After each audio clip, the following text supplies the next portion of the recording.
Hello everyone, how's it going? Welcome back to my channel. Today is episode 2 of my favorite book series. We're going to be talking about my favorite classic author of all time, Jane Austen.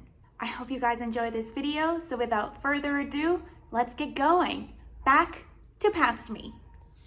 Up next in our pile is the beautiful Northanger Abbey by Jane Austen. So you're gonna see 2 books by Jane Austen today.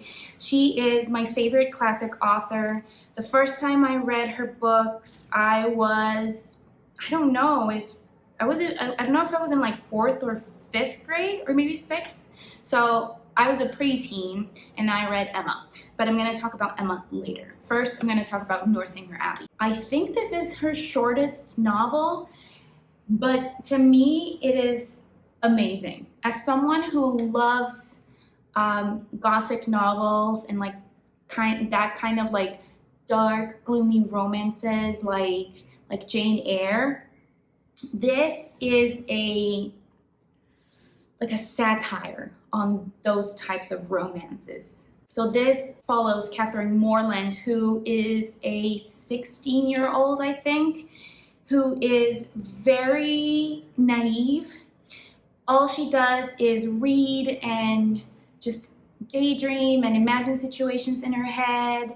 She doesn't really know anything about the outer world until her neighbors invite her to spend some time in Bath.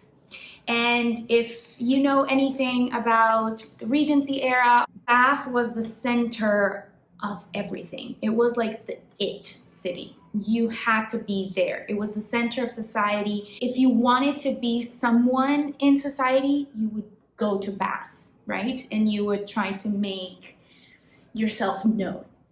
So obviously she says yes, she goes to Bath and she's like amazed by all of these people that she meets, and she doesn't know who to trust and who are her real friends, who is there for her because they really like her and love her and are interested in her, and who is there for other more dark and sinister reasons. And so because she reads so much, she starts making up all of these scenarios in her head, and she meets my favorite Jane Austen hero, Henry Tilney. And Henry Tilney lives in a big old castle called Northanger, an abbey, a former abbey, so it's Northanger Abbey.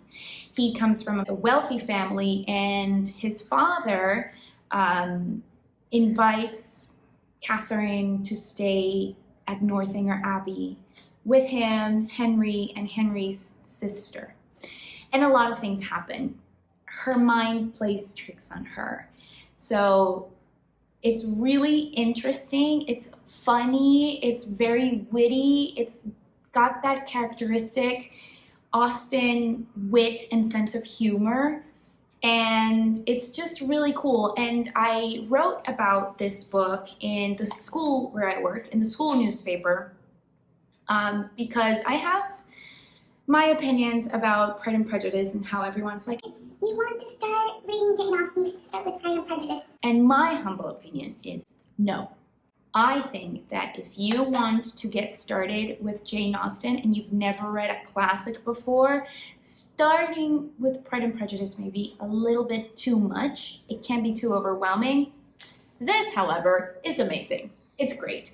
Plus, I don't know, I feel like Catherine is a very relatable teenager, or at least to me, she is, because I feel like I was also super naive when I was a teenager, and I believed in true love, and I believed that soulmates just, I don't know, look at each other and they know that, you know, they're the one, and everything is perfect and nothing can go wrong, when reality is so much different. But it is a really fun book nevertheless.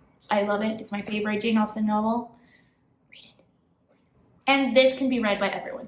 If you are a more advanced reader, you'll definitely feel comfortable reading it. It's super, super, super short. This is a special edition also. So look, it's 250 pages. It's really not that long. So hopefully you'll read this first and you'll enjoy it. If you have read it, let me know. If you want to read it, let me know down in the comments. Yeah. Our next Jane Austen book is Emma. Emma is the longest novel of hers, if I am not mistaken. And I feel like you either love it or you hate it.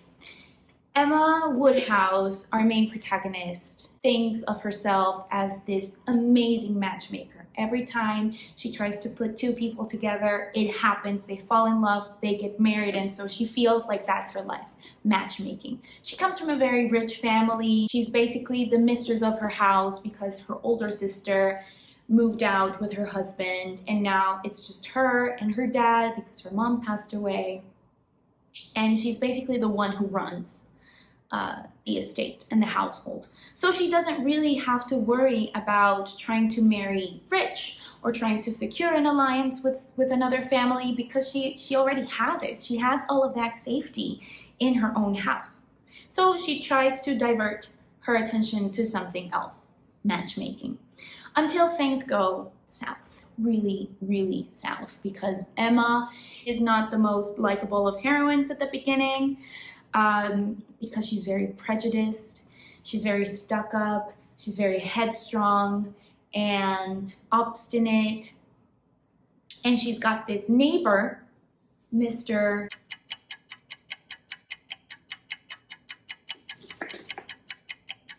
What the hell? Mr. Knightley! Mr. Knightley! Oh my goodness. She's got this neighbor, Mr. Knightley, who is amazing, but he obviously sees all of the faults in her and is always like behind her, just like, you did this wrong, you're not correct, why are you doing this, you're so prejudiced, you know, you're so manipulative. He's always there to point out everything wrong in her, but they somehow have like a really good relationship. They've known each other since, you know, they were children. Well, since Emma was a child. He was way older, but let's not discuss that. And she realizes that her biggest enemy is herself and being so judgmental. I've convinced a lot of people of reading this novel, and at the beginning they're like, oh my gosh, I hate Emma. Like, I hate that character. I do not want to keep on reading. What the hell is wrong with her? And I just tell them, like, just keep reading. Give her an opportunity, you know? And they do, and then they end up loving her. Because even though she is such a, you know, nasty little teenager sometimes, she is a very likable person. You know, you can't help but like her, and you can't help but root for her. If you're not interested in reading the book, this is a little bit more advanced, I would say, than Northanger Abbey. There is a movie that was released in 2020 with Anya Taylor-Joy. It's a great adaptation of the novel. The costumes are historically accurate. The dialogues are like pretty similar to what you see in the novel, and the actors were just amazing. Amazing. Anya Taylor-Joy is the perfect Emma, period. So if you don't want to read it, check the movie. I love it. It's one of my comfort movies when I am feeling low or down or whatever. That's what I watch to make myself happy. I just watch Emma. This was the first Jane Austen novel that I read. I read it in school. We read an abridged version, an adapted version. And I remember that we also watched the movie, the one that is with Gwyneth Paltrow. I hate that movie, by the way. I think that Gwyneth Paltrow is a terrible Emma. And I'm not gonna change my mind. Sue me. But I don't know, I just fell in love with the story. I fell in love with Mr. Knightley. I feel very connected to Emma for many reasons. And it's been one of my favorite books for many, many years. Okay, everyone, so that was it for today. Let me know if you guys like this video, if you guys like Jane Austen, if you're interested in reading any of the novels that I've told you about up to now, and let's see if you guys can try and figure out what are the other books that I'm going to talk about in my next videos. I hope you guys are doing great, and I'll see you on the next video. Bye!